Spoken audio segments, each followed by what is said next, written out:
puesto en mi corazón, ahora redimido, peregrino soy, extranjero aquí, cielo y tierra pasarán, pero me espera un reino inconmovible.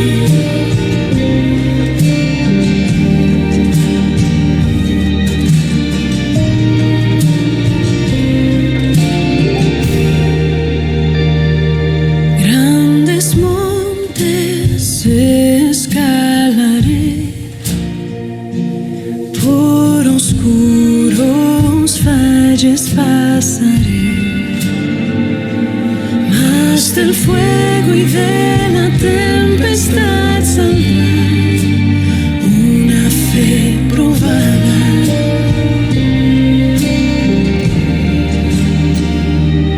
No deseo gloria ni honor, en tu libro mi nombre escrito está, escondido en Cristo está mi galardón, guardado en los cielos.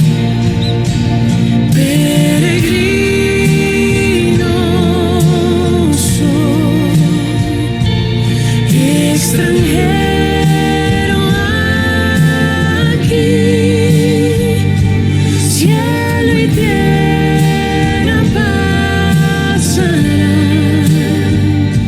pero me espera un reino inconmovible. Peregrino soy, extranjero aquí, cielo y tierra pasarán, pero me espera un reino inconmovible. Un reino inconmovible.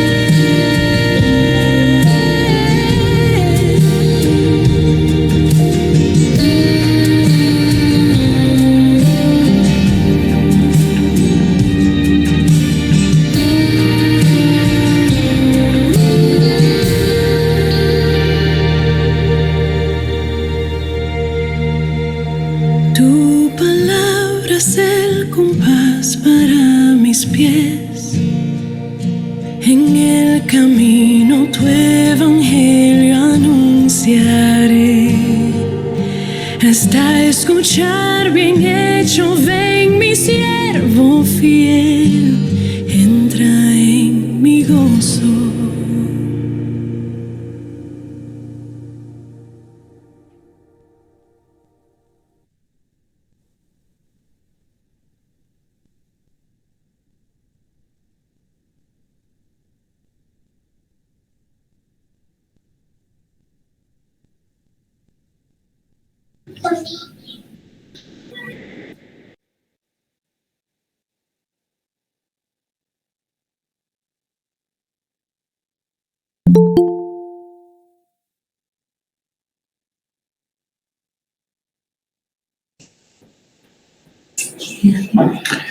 Sin duda, una de las grandes luchas que ha tenido el cristiano durante las épocas hasta ahora ha sido poder conjeturar correctamente su vida en este mundo con respecto al hecho que él no es de este mundo ya, que él ha sido rescatado del mundo y ha sido llamado por el Señor para que viva en un reino mejor, el cual implica algunas características que tiene que rechazar de este mundo en el cual vive. Somos un mundo que se desarrolla en medio del mundo. Y eso no siempre ha sido fácil para el cristiano de lograr identificar. Algunas ocasiones han sido más difíciles que otras. Cristo oró al Padre en Juan capítulo 7 de esta manera: Padre Santo, guárdalos en tu nombre, el nombre que me has dado, para que sean uno así como nosotros. Cuando estaba con ellos, los guardaba en tu nombre, el nombre que me diste, y los guardé y ninguno se perdió excepto el hijo de perdición para que la escritura se cumpliera. Pero ahora voy a ti y hablo esto en el mundo para que tengan mi gozo completo en sí mismos. Yo les he dado tu palabra y el mundo los ha odiado porque no son del mundo como tampoco yo soy del mundo. No te ruego que los saques del mundo, sino que los guardes del maligno. Ellos no son del mundo como tampoco yo soy del mundo. Santifícalos en tu verdad. Tu palabra es verdad. Como tú me enviaste al mundo, yo también los he enviado al mundo. Y por ellos yo me santifico para que ellos también sean santificados en la verdad. Esta oración de Cristo es la oración de Cristo en el huerto de Getsemaní. En esta oración, Cristo se encontraba rogando al Padre para que el Padre nos guardara durante el tiempo que Él no está en el mundo. Esto no es otra cosa, sino para que el Padre enviara a aquel que sería nuestro protector durante el tiempo en el cual Cristo está esperando su regreso finalmente para juzgar el mundo. Nosotros no somos del mundo, pero no siempre esto se ha entendido correctamente.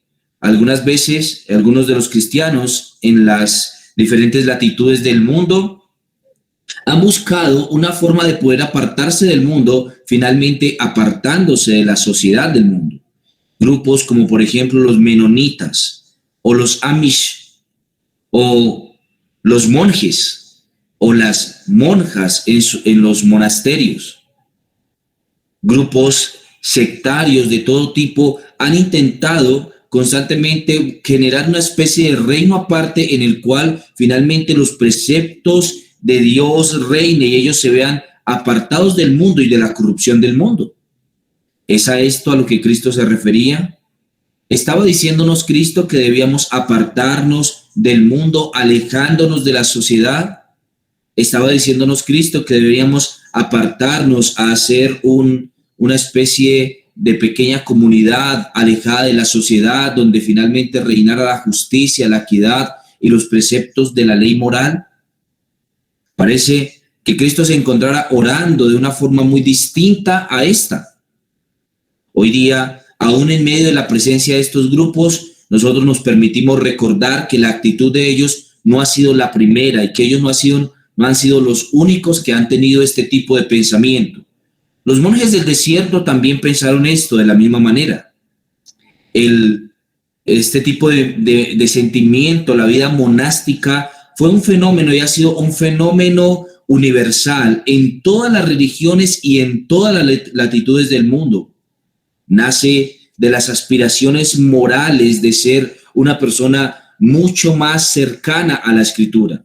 Nace de este deseo natural de santificarse más a causa de la corrupción del mundo. En todas las religiones a través del mundo lo tenemos. El judaísmo, la matriz del cristianismo, tenía también sus propios monjes, de la misma manera que el hinduismo ha tenido sus monjes, o el budismo también ha tenido sus monjes. De la misma manera que el cristianismo ha tenido sus monjes, el judaísmo también. Los monjes del judaísmo comúnmente recibieron el nombre de nazareos. Algunos de ellos predominaron hasta mucho tiempo, incluso después de que los profetas en sí hayan desaparecido. La comunidad del Qumran, los lugares donde se encontraron los manuscritos del Antiguo Testamento en el año 1950, en este lugar finalmente también se vio claramente la característica de este tipo de comportamiento. Una sociedad, la sociedad del Qumran o de los masoretas, que se apartaron a las orillas del Mar Muerto y donde finalmente ellos tenían mucho cuidado de copiar las escrituras correctamente, pero era una comunidad que vivía bajo el ascetismo, limitaciones constantes de cualquier tipo de placer que en el mundo pudiera experimentarse. El judaísmo tenía sus propios nazareos o sus propios monjes.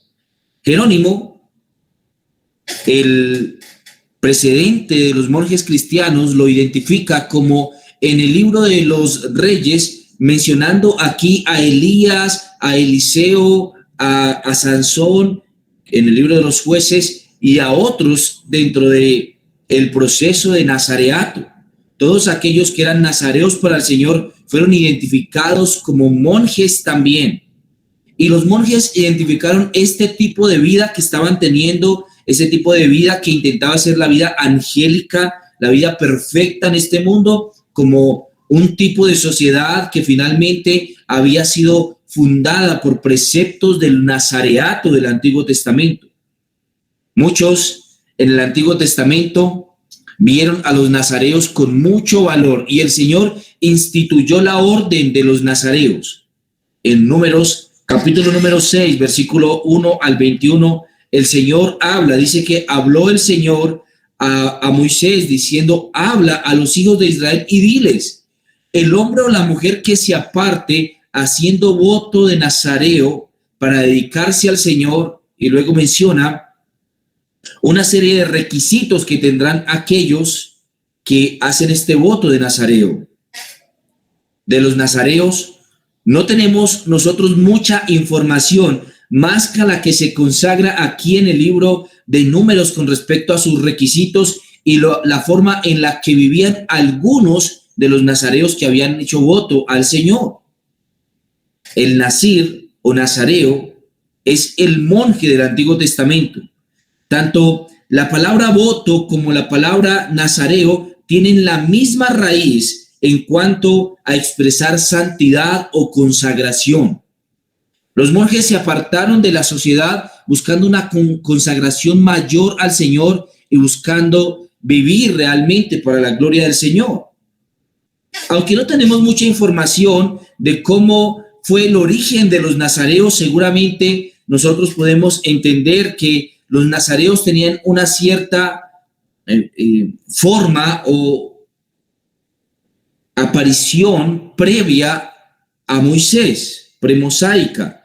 Pues nosotros encontramos, por ejemplo, en algunos documentos, como en el Código de Hammurabi, nosotros encontramos algunas afirmaciones con respecto a este tipo de votos, o nazires, o nazareos, o votarios, o consagrados.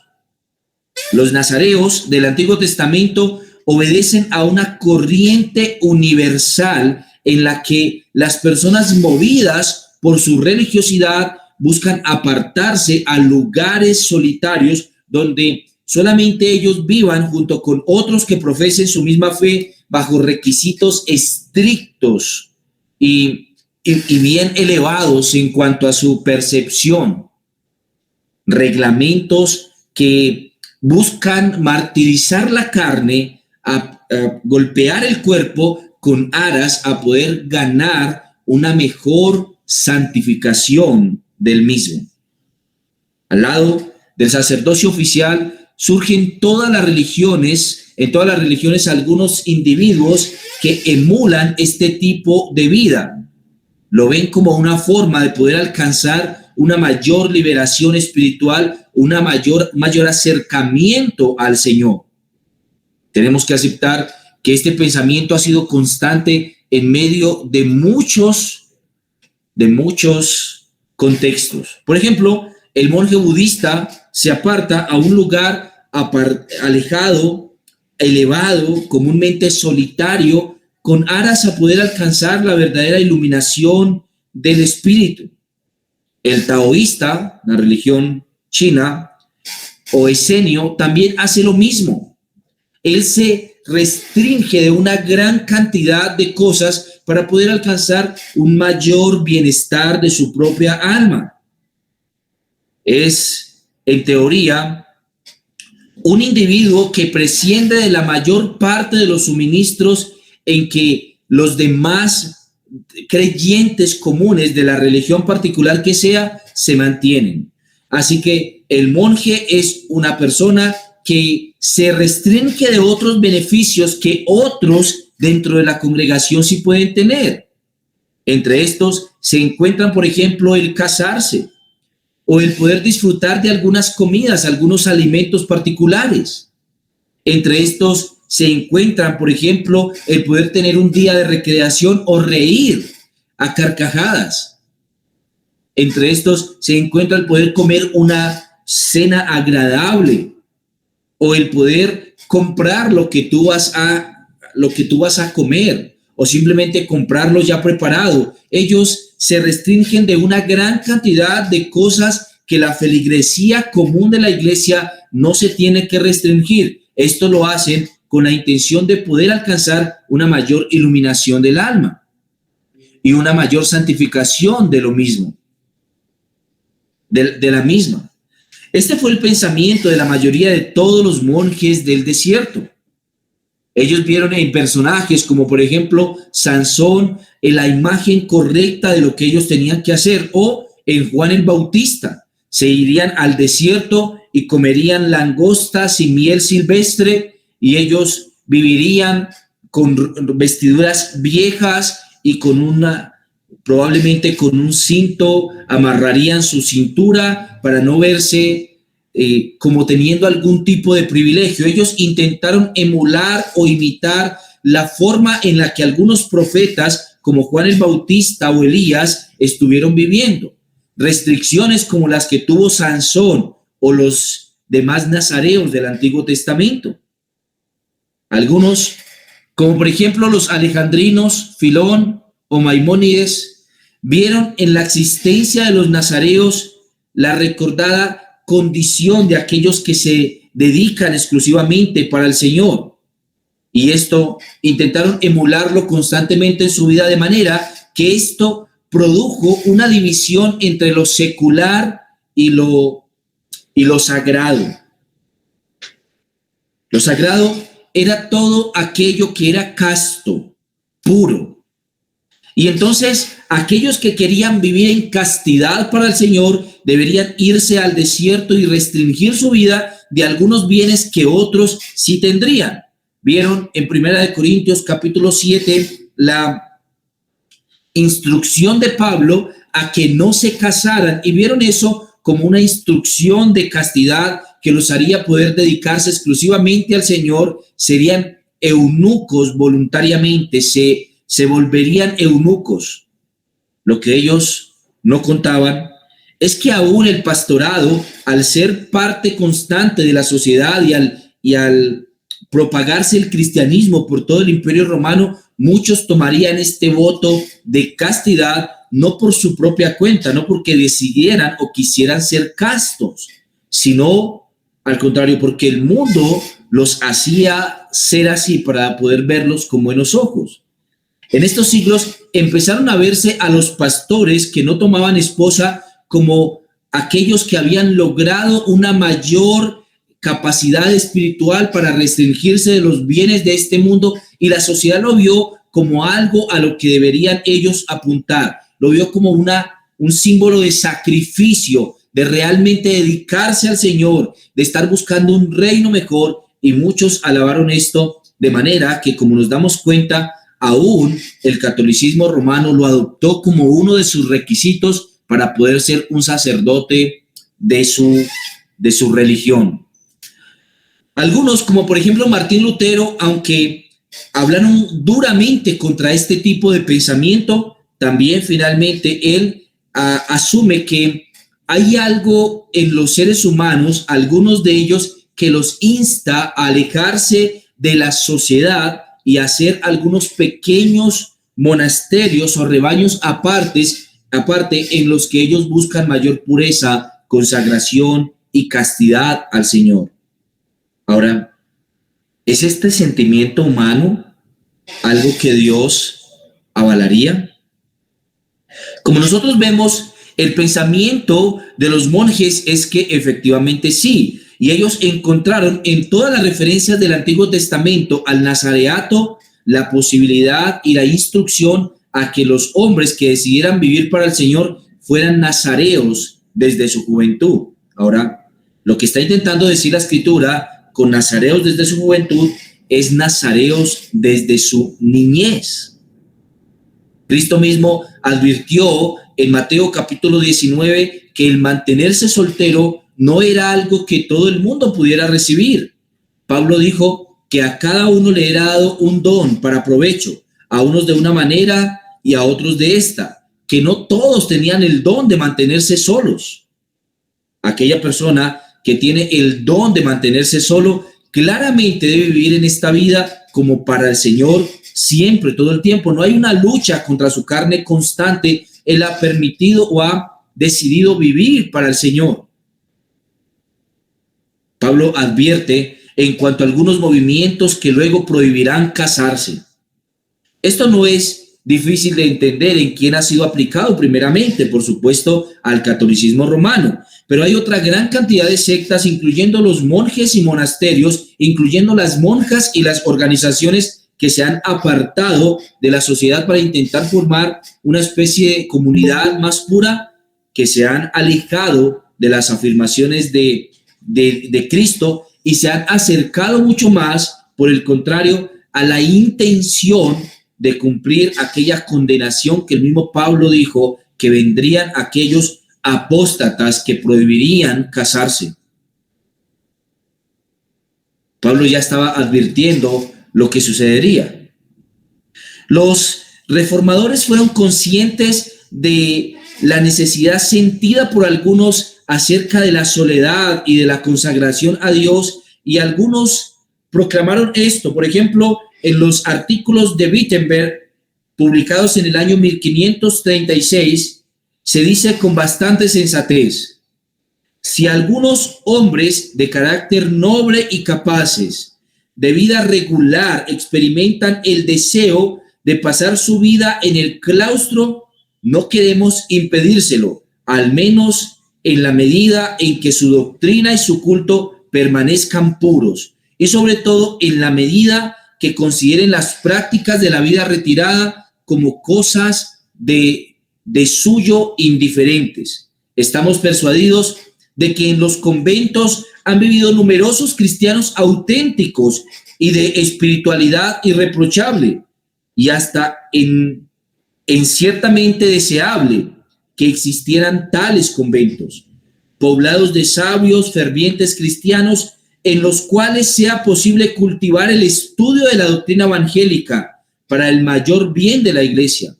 Podrían ser entonces el lugar donde, mediante la práctica de los piadosos ejercicios de la vida religiosa, los jóvenes recibieran una formación no solamente intelectual, sino también espiritual.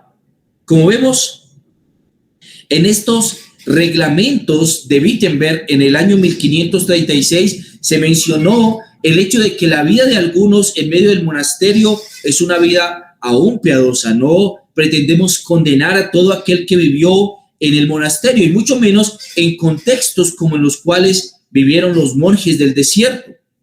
Lo cierto es que, por supuesto, que cuando ellos se apartan de la doctrina de la Biblia, aunque sean monjes y aunque se vayan a cualquier lugar apartado, deben ser condenados como herejes. Esto lo decimos con respecto a los Amish.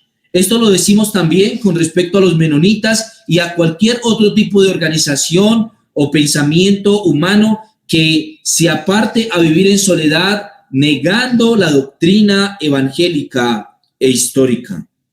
Estos deben ser condenados como herejes porque han caído de la gracia.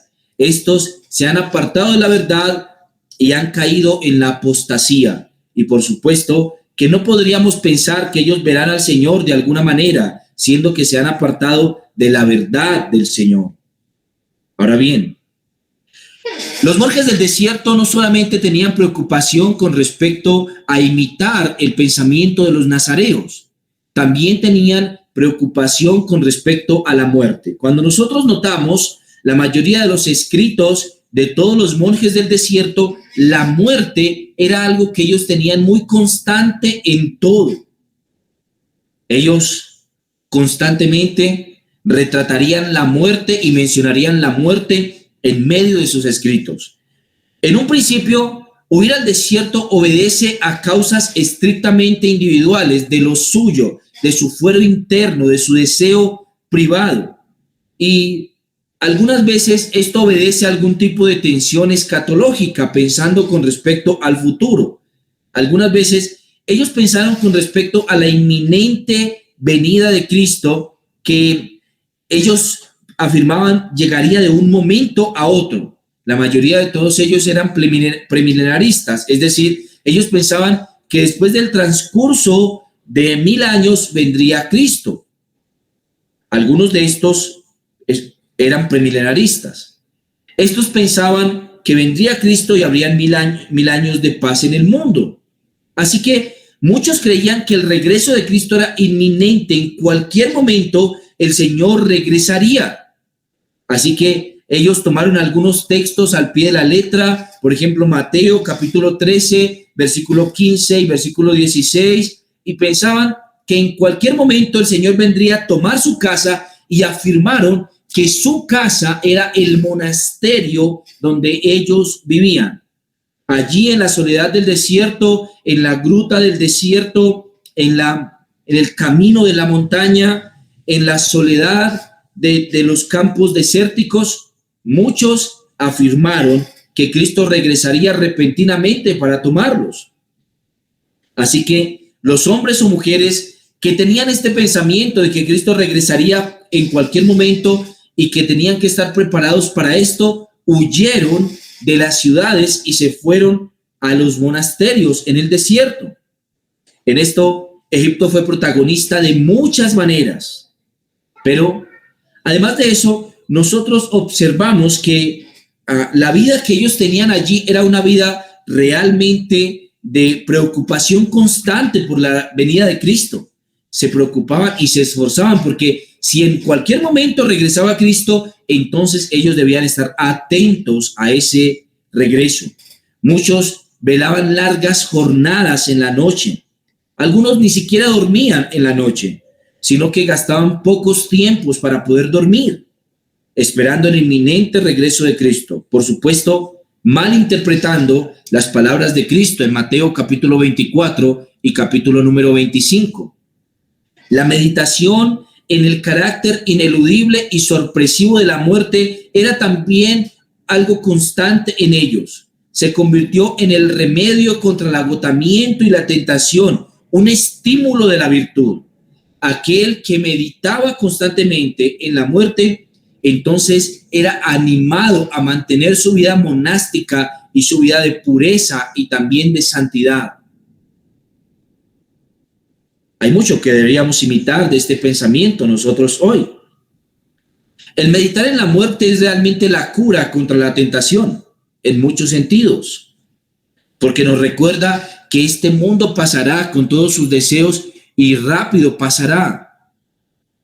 Y pronto tendremos entonces que enfrentarnos cara a cara con lo que será nuestro destino eterno.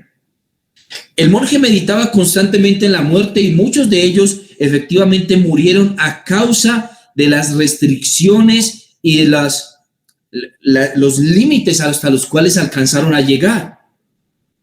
Estos eran considerados como héroes. Finalmente su vida había sido entregada por mantenerse en pureza y en santidad. Malinterpretaron las palabras de Cristo en el capítulo 5 acerca de la amputación radical en Mateo, capítulo 5. Y ellos dicen, si tu mano te es ocasión de caer, mejor es cortarla. Si tus ojos te son ocasión de caer, entonces mejor es sacarlos. Y muchos llegaron a límites tan excesivos de su propio cuerpo que finalmente terminaron muriendo. Pero esto no se convirtió en un desaliento para los otros. Al contrario, animaba mucho más a los otros que buscaban una vida de santidad tal que si el cuerpo era el costo por ser santos, entonces estaba bien finalmente entregar el cuerpo. Cuando esa disciplina y ocupación mental de los monjes salga a la calle y vaya fuera de los muros, entonces muchos serán impactados. No son pocos los escritos que nos muestran la vida de campesinos de muchos de los monjes. Algunos de ellos hicieron grandes cultivos, algunos sirvieron de ayuda. Algunos escritos conservamos todavía al día de hoy, en los que se nos muestra cómo en tiempos de hambruna en las ciudades, los monjes en muchas ocasiones salieron en su rescate, para dar a aquel que no tenía, para ofrecer a aquel que no tenía. Este tipo de actitudes, en vez de desacreditar o de menospreciar lo que estaban haciendo en el convento los monjes, al contrario, animó a muchos a irse también a estos lugares y el fenómeno prevaleció por muchos siglos. Doroteo de Gaza, contemporáneo de Juan Clímaco, consciente de la aparente contradicción que existe entre lo que están ellos viviendo con respecto a lo que dicen las afirmaciones de Cristo, escribió algunas cartas haciendo algunas afirmaciones con respecto a esto. Los monjes animaban a las personas a no tener temor y a que si ellos realmente amaban a Dios, irse a los monasterios tendría que desaparecer porque el perfecto amor a Dios echa fuera todo temor. Los monjes animaron a muchos en las civilizaciones a que se fueran finalmente a los monasterios también, yendo en contra de sus propios miedos. Utilizaron algunos pasajes de Cristo, como el pasaje de Primera de Juan, capítulo 4, verso 18, para afirmar que el perfecto amor echa fuera todo temor, y esto lo usaron para afirmar que el irse allí en contra de los miedos finalmente era perfeccionar el amor. En este sentido, Doroteo de Gaza observó que los monjes del desierto debían tener claridad con respecto al temor del cual se encontraban hablando, e identificó dos tipos de temor. El primero, él lo identificó como un temor reprochable, es un temor pecaminoso, es un temor que viene del cumplimiento a las leyes morales. Este temor, dice él, es una intención de obedecer a Dios por miedo a la muerte o por miedo al infierno. Mucho hablaron los monjes con respecto a la muerte, y el temor a la muerte se encontraba constantemente entre muchos. Doroteo de Gaza decía que este primer tipo de temor es un temor reprochable, es un temor a la muerte, un temor al juicio eterno del Señor. Pero el siguiente temor es un temor más venerable. Escuche lo que él decía. En la aparente contradicción, el amor perfecto expulsa el temor. En Primera de Juan, capítulo 4, versículo 18. ¿Qué nos quiere decir con esto?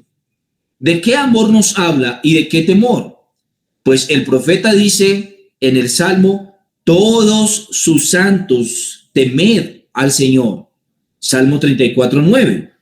Y en las Santas Escrituras encontramos 1000 otros pasajes semejantes. Por lo tanto, si los santos que aman de tal manera al Señor le temen, ¿cómo puede decir Juan que el perfecto amor echa fuera todo temor? Quiere mostrarnos que hay dos temores, dice Doroteo de Gaza. Continúa diciendo, uno inicial y el otro perfecto.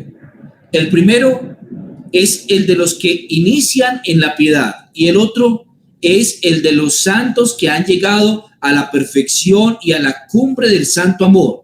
Por ejemplo, el que hace la voluntad de Dios por temor a sus castigos todavía es principiante, tal como dijimos, ya que no hace el bien por sí mismo, sino por el temor a los castigos. El otro hace la voluntad de Dios porque ama a Dios mismo y ama especialmente serle grato. Él sabe lo que es el bien, conoce el amor verdadero, el amor perfecto, como dice Juan, y ese amor lo lleva al temor perfecto. Teme y guarda la voluntad de Dios, no por evitar los azotes o el castigo, sino porque habiendo gustado la dulzura de estar con Dios, como hemos dicho, aborrece el perderla. Teme quedar privado del amor de Dios. Este amor perfecto, nacido del amor, expulsa el temor inicial. Y es por eso que Juan dice que el amor perfecto expulsa el temor. Pero es imposible, dice Doroteo de Gaza, llegar al temor perfecto sin pasar por el temor inicial. Creo que en lo que ha dicho Doroteo de Gaza, contemporáneo de Juan Clímaco, hay mucha certeza. Hay una explicación maravillosa con respecto al amor perfecto que echa fuera todo temor. El amor perfecto que echa fuera todo temor es el amor perfecto a los mandamientos del Señor. Hay dos temores, entonces. El inicial siempre tiene que estar. Inicialmente buscamos a Dios temiendo el castigo de Dios, pero finalmente tememos a Dios por el amor que tenemos a Dios. Y ninguna de las dos cosas es excluyente. Algo más que pensaron los creyentes de los monasterios o los monjes del desierto es que en su huida hacia el desierto ellos lucharían contra el demonio. Y vieron algunos ejemplos en las Escrituras. Por ejemplo, Moisés estuvo caminando 40 años por el desierto. Cristo fue tentado 40 días, después de 40 días en el desierto. La vida del desierto involucraba la vida de una lucha directa contra Satanás. Los monjes creían que los demonios habitaban en el desierto y que los ángeles también habitaban allí, y que había una guerra entre los demonios y los ángeles en el desierto. Y aquellos que se iban al desierto se iban a luchar contra los demonios, los cuales habían hecho su casa o su habitación en las zonas solitarias y desérticas del mundo. Así que cualquiera que se iba al desierto se iba a la milita missionae, o a la misión de militantes, o a la vida de milicia. Eran soldados espirituales, eran soldados de Dios que se iban al desierto a luchar contra espíritus malignos y potencias de maldad. Muchos se iban animados por esto, y de hecho pensaban que al llegar al desierto realmente ocurrirían cosas extraordinarias en el desierto.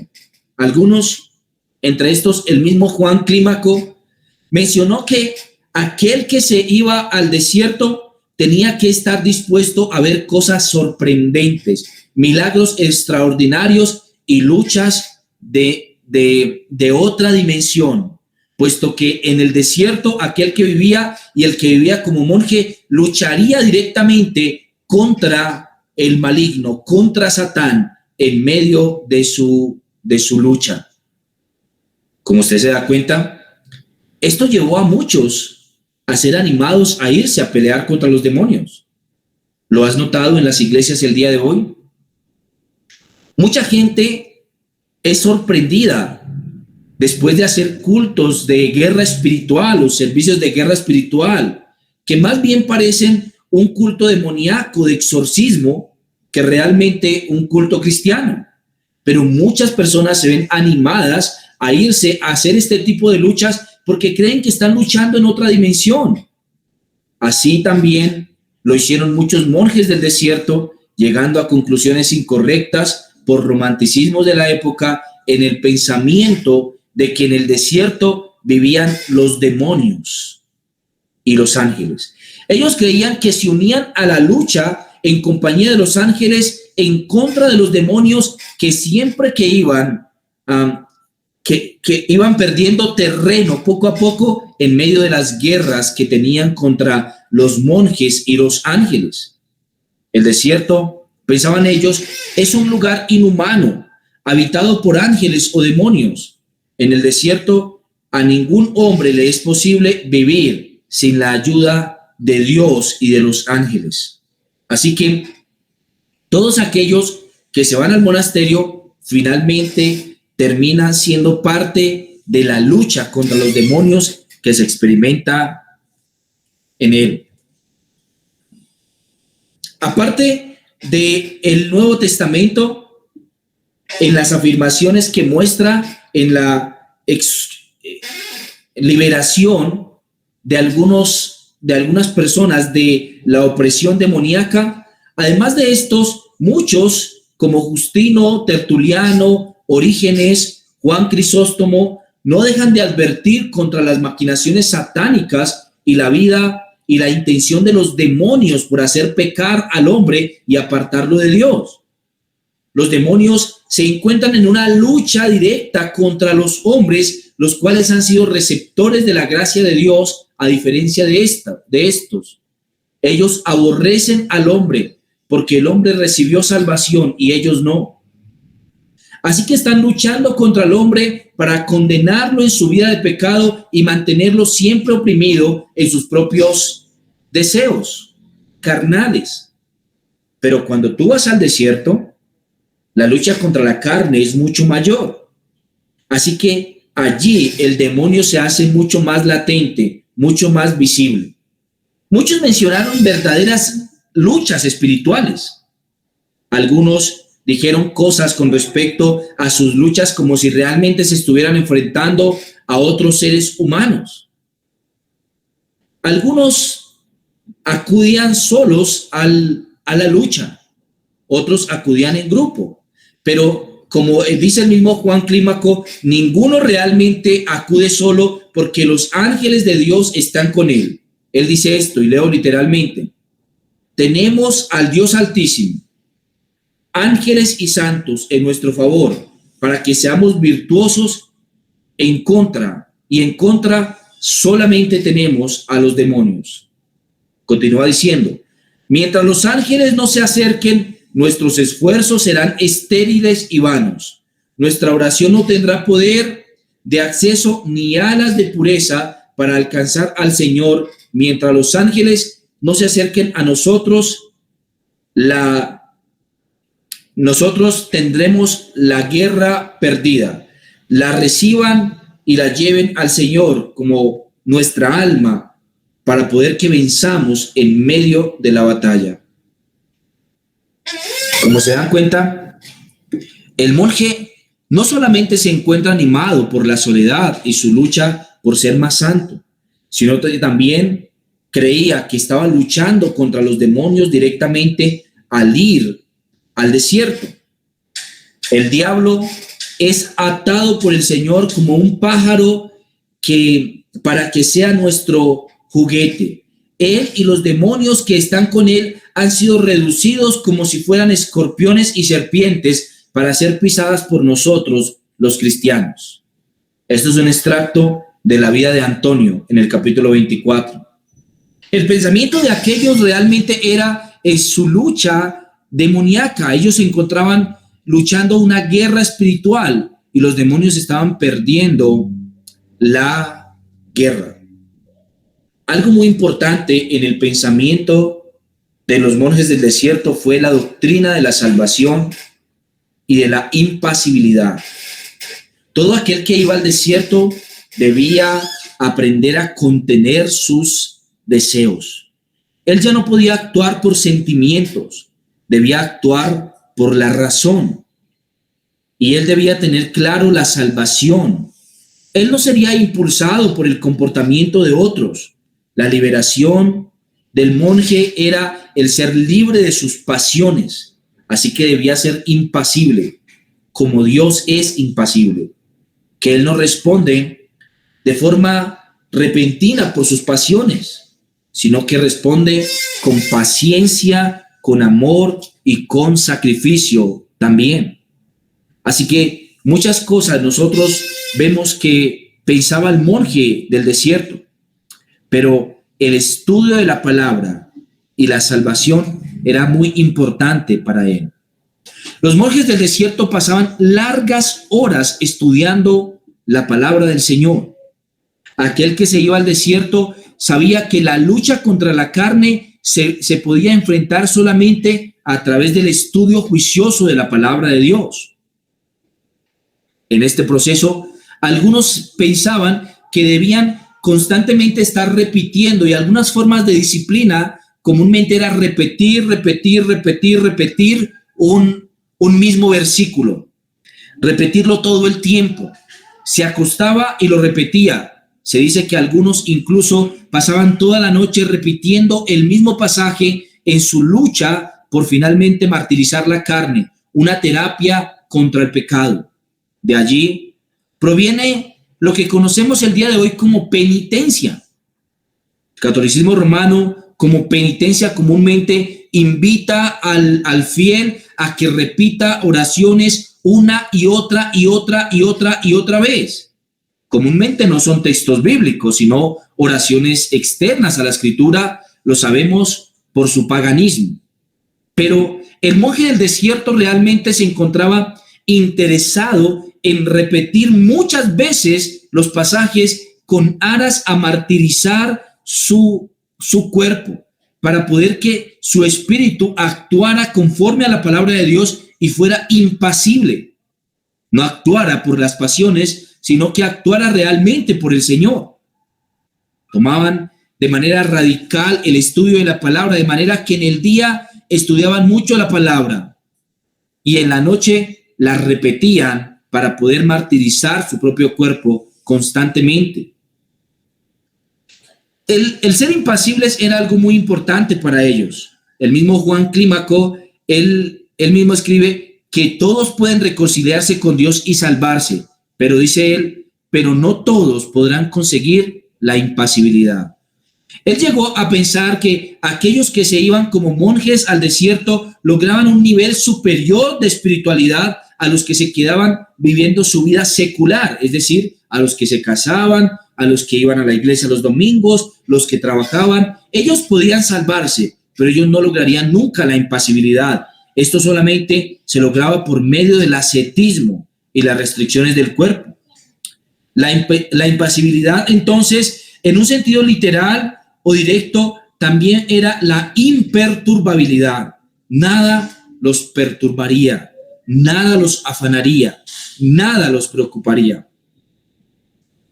A la mejor forma de los padres de nuestra época, que no se preocupan en su mayoría por nada de lo que pase con sus hijos, así también vivirían ellos, pero de una manera piadosa o santa.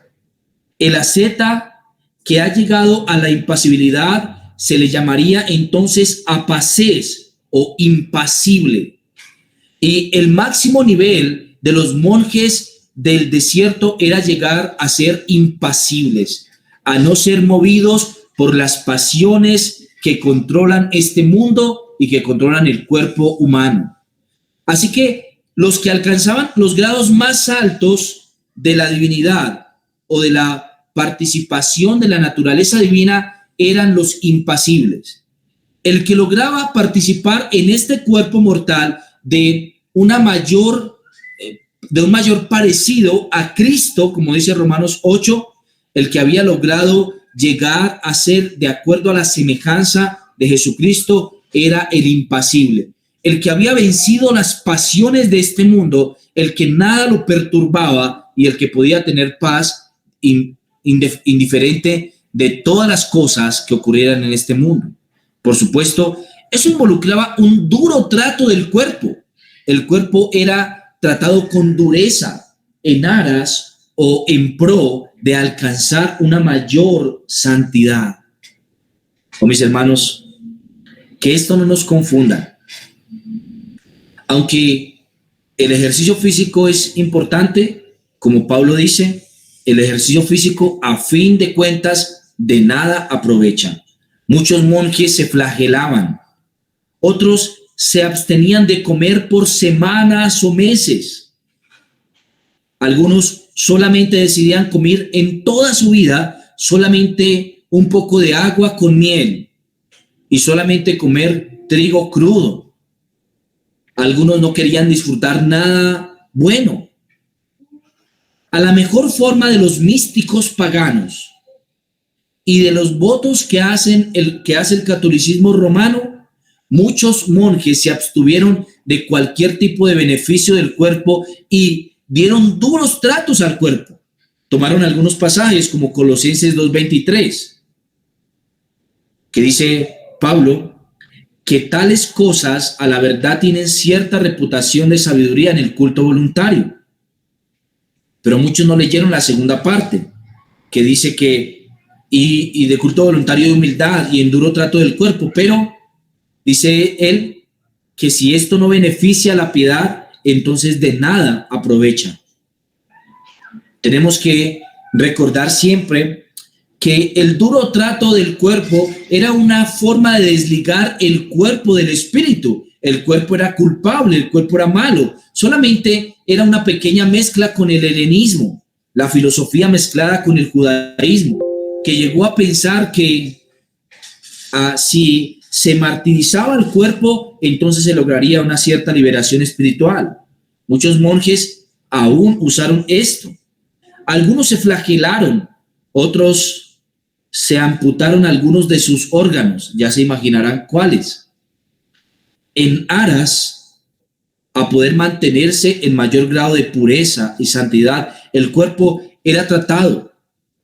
Desde el principio, hermanos, el cristianismo tuvo una lucha contra esto, pero el cristianismo pronto también, en los primeros siglos, entendió que la lucha se enfrenta mientras todavía estamos en el cuerpo y que el cuerpo no es en sí mismo malo, el cuerpo es bueno, el cuerpo por su propia cuenta no comete ningún pecado.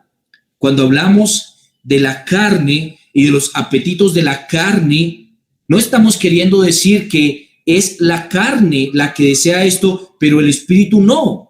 Estos deseos de la carne no se encuentran aquí en el cuerpo es solamente polvo. Se encuentran en el espíritu caído. Los deseos de la carne no moran en la carne, no moran en el cuerpo. Los deseos de la carne moran en el espíritu y finalmente son puestos en práctica a través de la carne o a través del cuerpo. Pero para eliminar los apetitos de la carne, no tenemos que eliminar el cuerpo, necesitamos erradicar de nosotros el espíritu caído. Este malentendimiento llevó a muchos a tomar algunas determinaciones que los afectaron para siempre.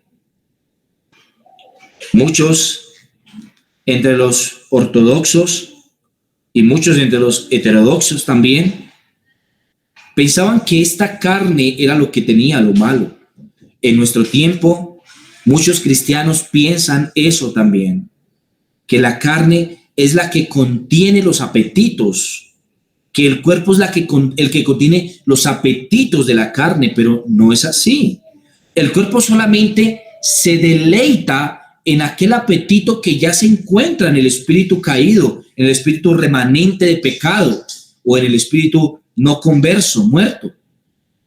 Y luego el cuerpo solamente es un instrumento para saciar sus deseos, pero es en nuestro espíritu donde moran los deseos de la carne y es allí donde nosotros tenemos que erradicar, amputar, eliminar tales apetitos.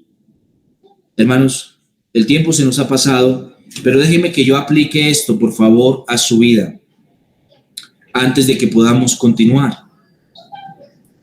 Es cierto que muchas de estas lecciones nosotros las podemos tener. El primero tiene que ver con el deseo de soledad. Muchos son los hombres y mujeres que tienen un cierto deseo de soledad y de apartarse del mundo contaminado. Yo quisiera animarles, mencionarles el hecho de que aunque estemos en el lugar más apartado del mundo, no podremos ser librados de nuestras luchas contra los pecados o contra las aflicciones, porque ellas no moran en el lugar donde residimos, sino que moran dentro de nosotros. Usted puede cambiar de casa con la intención de abandonar algún pecado, puede cambiar de ciudad con la intención de superar alguna situación sentimental difícil. Usted puede cambiar de trabajo con la intención de no tener ciertas luchas, pero donde sea que usted vaya, sus luchas irán con usted, porque ellas no moran en el lugar donde usted vive, sino que ellas moran en usted, en el interior suyo. Hermano, hermana y amigo, usted tiene que luchar contra el pecado que mora en usted. No se refiere a cambiar de casa o cambiar de ciudad o de profesión. Usted tiene que cambiar de alma, cambiar su espíritu. Usted tiene que nacer de nuevo. O usted tiene que mortificar su pecado, ir a la presencia del Señor y luchar contra el pecado, porque el cambio de lugar no involucra mayor santidad. Mi amigo, el irse al desierto como un monje no le haría más santo a nadie. Algo más que debemos aplicar para nosotros en este pensamiento de los monjes del desierto es con respecto a la lucha espiritual. No son pocas las iglesias confundidas el día de hoy, que creen que entrando al cuarto o a una habitación cerrada de la iglesia o entrando a la iglesia y profiriendo palabras de maldición contra Satanás y afirmando que le van a pisar la cabeza a Satanás o cosas similares, está enfrentando una lucha contra Satanás. Mis amigos, Satanás no pertenece a esta dimensión y usted no pertenece a la dimensión de Satanás. Lea Efesios capítulo 6. Las luchas nuestras no son carnales, pero las enfrentamos en este mundo, tomando la armadura de la fe. Así nosotros, la armadura de Dios, así nosotros enfrentamos huestes que no pertenecen a esta dimensión. No es metiéndose a su cuarto. Judas, en su carta, Judas el hermano de Jesús, en su carta previa a Apocalipsis, menciona que los soñadores, los apóstatas, los falsos maestros, profieren palabras de maldición contra cosas que ni siquiera conocen. Y dice Judas, ni siquiera el arcángel Miguel se atrevió, o Miguel, lo dice arcángel, ni siquiera Miguel se atrevió a proferir palabras de maldición contra Satanás cuando peleaba por el cuerpo de Moisés.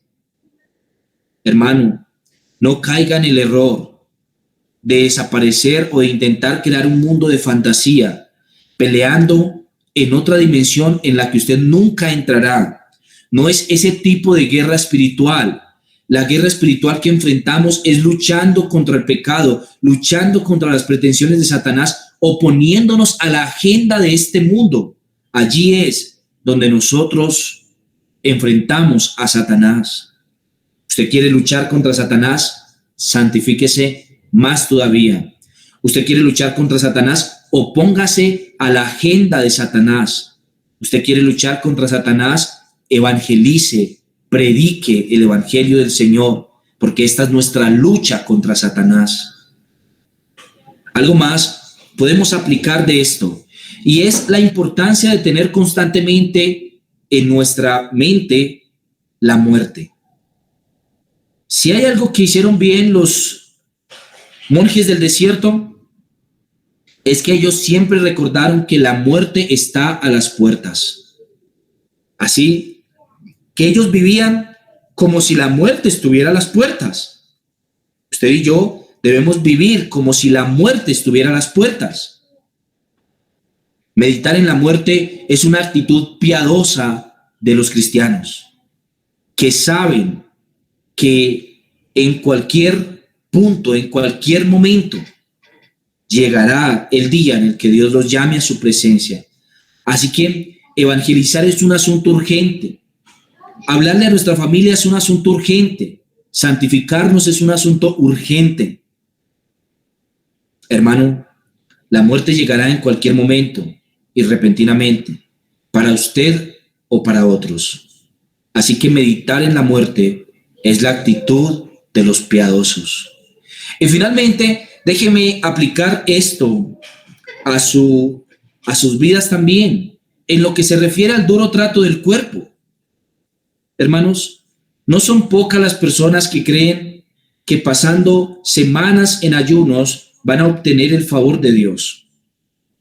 No estoy diciendo que no debemos ayunar, debemos hacerlo, porque estamos buscando al Señor y buscamos que el Señor nos escuche, y a veces lo hacemos rogando que el Señor nos escuche por un asunto en particular, pero sobre todo lo hacemos porque ayunar nos recuerda la importancia de nuestro Señor.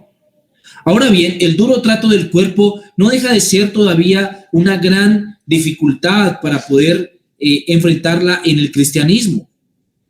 No hace mucho, solamente unos 5 siglos atrás, que Martín Lutero entraba en su cuarto y cerrada la puerta se latigaba para que el Señor le quitara los pensamientos pecaminosos.